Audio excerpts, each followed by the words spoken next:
Povo metodista da terceira região eclesiástica, graça e paz. Que Deus abençoe sua vida, sua casa, sua família e o seu ministério. Hoje, meu irmão, minha irmã, eu quero falar com você sobre a questão do crescimento da igreja. Para isso, eu quero me utilizar do texto bíblico que se encontra no livro de Gênesis, capítulo 11, versículos de 1 a 6. Ora, em toda a terra havia apenas uma linguagem e uma só maneira de falar. Sucedeu que, partindo eles do Oriente, deram com a planície na terra de Sinar e habitaram ali. E disseram uns aos outros: vinde, façamos tijolos, queimemo-los bem.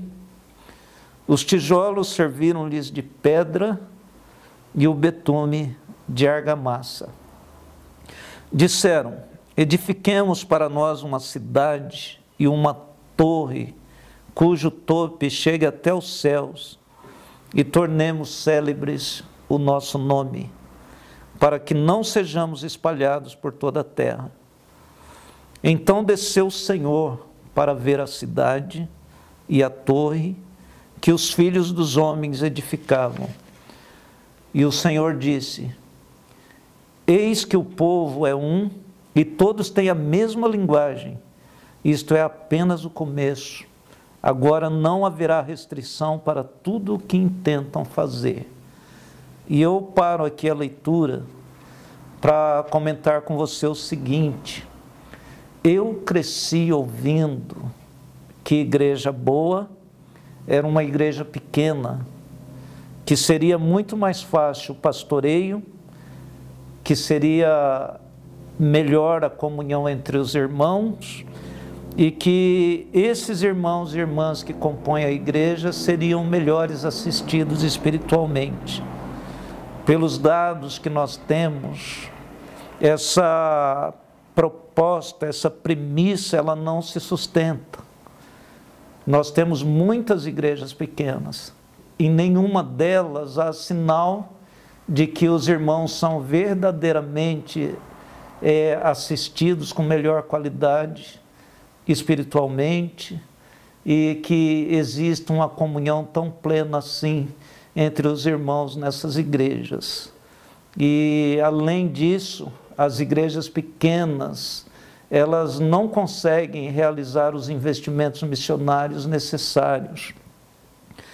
E também eu não concordo com isso, porque quando eu leio Atos dos Apóstolos, quando eu leio a história do movimento metodista wesleyano, eu vejo que igreja boa é uma igreja cheia de gente, onde os irmãos vivem em comunhão, vivem em amor, e que partilham da fé, da esperança e das coisas que têm.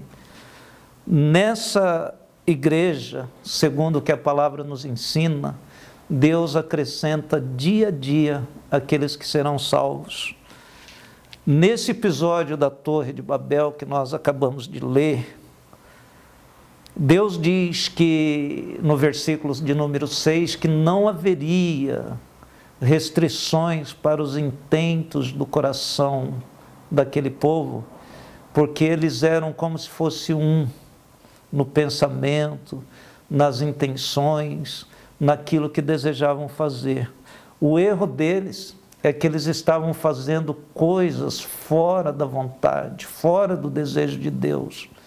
E eu penso o seguinte: imagina um povo que tem a mesma linguagem, ou seja, que estão dispostos a realizar a mesma coisa, querendo a mesma coisa, mas debaixo do propósito de Deus, debaixo do querer de Deus. Não haverá restrição para esse povo.